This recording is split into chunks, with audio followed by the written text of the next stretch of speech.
మధుర ఫలాలుగా పేరున్న మామిడి పండ్లు తమ మాధుర్యాన్ని కోల్పోతున్నాయనే చెప్పాలి. కారణమేమిటో తెలుసా? సరిగా పక్వత చెందని లేతకాయల్ని కోసి హానికారక రసాయనాలతో మగ్గించి పండ్లగా మార్చడం. దీంతో కాయలు చూడటానికి బాగున్నా లోపల గుజ్జు తెల్లగా చవ్వగా ఉంటుంది. ఇలా నిషిద్ధ రసాయనాలతో మగ్గించిన పండ్లు పలు రకాల ఆరోగ్య సమస్యల్ని తెచ్చిపెడతాయి. అందుకే మామిడికాయలను సహజసిద్ధ పద్ధతుల్లో లేదా అనుమతించబడ్డ రసాయనాలతో మగ్గించుకోవాలని శాస్త్రవేత్తలు సూచిస్తున్నారు. మామిడికాయలను సరైన పక్వదశలో కోతలు చేయటం, మాగవేతలో ఆచరించాల్సిన శాస్త్రీయ పద్ధతుల గురించి తెలియజేస్తున్నారు వైఎస్ఆర్ ఉద్యాన విశ్వవిద్యాలయం ఏలూరు జిల్లా నూజివీడులోని మామిడి పరిశోధనా స్థానం ప్రధాన శాస్త్రవేత్త మరియు అధిపతి డాక్టర్ కనక మహాలక్ష్మి. మామిడిలో కానీ చూసుకున్నట్లయితే మనకి వివిధ దశలు వివిధ సమయాల్లో ఉంటా ఉన్నాయి. అయితే కొన్ని ప్రాంతాల్లో అయితే ఇప్పుడు చాలా వరకు రైతులు ఫ్రూట్ కవర్స్ కట్టుకున్నారు, మంచి నాణ్యమైన దిగుబడికి కృషి చేస్తూ ఉన్నారు. అలాగే రేటు కూడాను ఈసారి బాగుంటుందని ఆశాజనకంగా ఉన్నది. మరి ఇలాంటి సమయాల్లో ఎట్లా కాయలు కోయటం ఏంటి, కోసిన తర్వాత మనం దాన్ని ఎలా పండించాలి అనే దాని మీద కూడాను వివిధ మనం న్యూస్లో కానీ లేకపోతే వివిధ దీంట్లో చూస్తూ ఉన్నాము. ఏంటంటే కొంతమంది కార్బైడ్ వేశారని, అంటే ఇంత కష్టపడి రైతు పండించిన తర్వాత అది ఒక కస్టమర్ దగ్గరికి అంటే వినియోగదారుడి దగ్గరికి వెళ్ళే సమయానికి అది విషపూరితం కాకూడదు అనేది మన యొక్క కృషి ఇప్పుడు చేస్తూ ఉన్నది మనం. అయితే దీంట్లో మనం ఎలాంటి జాగ్రత్తలు తీసుకోవాలి అనేది మనం గమనించుకున్నట్లయితే మనందరికీ తెలుసు, ముందు కాయలు చక్కగా మెచ్యూర్ అయినవి అంటే పరిపక్వతకు వచ్చిన తర్వాత కోసే కాయలలో అయితే మనం ఎలాంటి కెమికల్స్ వేయక్కర్లేదు, ఏమీ చేయక్కర్లేదు, దానంతటా అదే పండుతుంది. అంటే ఒక బ్రిక్స్ ఒక 13 కానీ 14 ఉన్నప్పుడు కానీ కోసిన కాయలైతే అది చాలా చక్కటి సువాసనతోటి మంచి రంగుతోటి చాలా బాగా పండుతాయి. మనం చూస్తూనే ఉండేవాళ్ళం చిన్నప్పుడు. చాలా వరకు మన ఇళ్ళల్లో కానీ తోటల్లో కానీ గమనించినట్లయితే మనం గడ్డిలో వేసేసి మక్క పెట్టేవాళ్ళమండి, వరిగడ్డిలో వేసి ఉంచేవాళ్ళం కాయలు.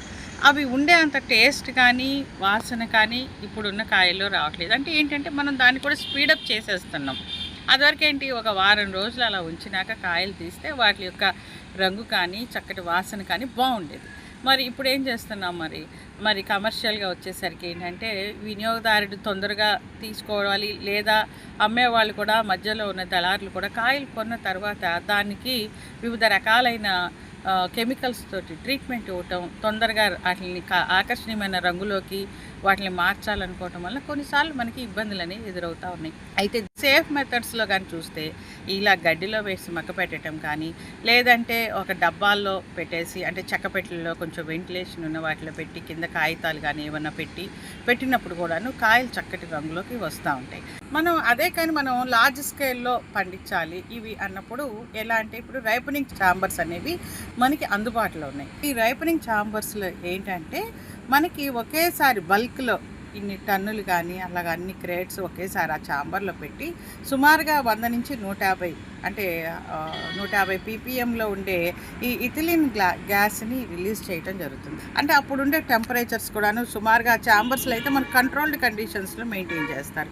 80 నుంచి 20 degrees టెంపరేచర్లో ఉంచి, అలాగే 85 నుంచి 90% వరకు తేమ శాతాన్ని ఉంచి ఈ ఛాంబర్స్లో ఒక 24 గంటలు ఉంచడం వల్ల కాయ యూనిఫామ్గా పండటము, రంగు రావటము, మంచి సువాసన భరితంగా అంటే ఆ రకానికి సంబంధించిన సువాసన అనేది బయటకు రావటం మనం చూస్తూ ఉంటాం.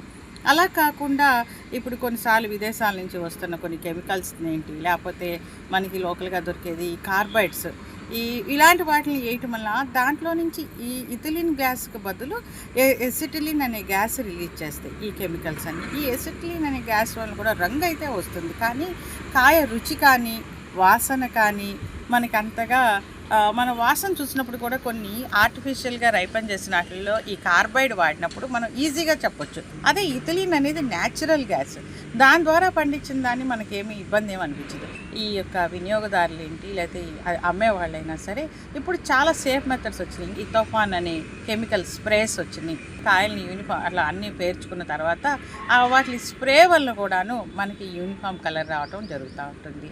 అంతేకాకుండా ఎన్రైప్ అనేసి వీటి ద్వారా వచ్చే సొల్యూషన్స్ కూడా వచ్చినాయి. వాటిని కూడా 500 to 1000 ppm వాటర్లో మిక్స్ చేసుకొని ఆ వాటర్లో ఈ కాయలను ఒకసారి డిప్ చేసి పక్కకు పెట్టేసి దాని మీద ఈ టార్పాలిన్ లాంటిది కప్పేసి ఒక రోజు ఉంచడం వల్ల కూడాను ఈ కాయల్లో మనకి ఈ యూనిఫామ్ రైపనింగ్ కానీ కలర్ రావటం కానీ మనం అబ్జర్వ్ చేయొచ్చు. ఇవన్నీ కూడా సేఫ్ మెథడ్స్.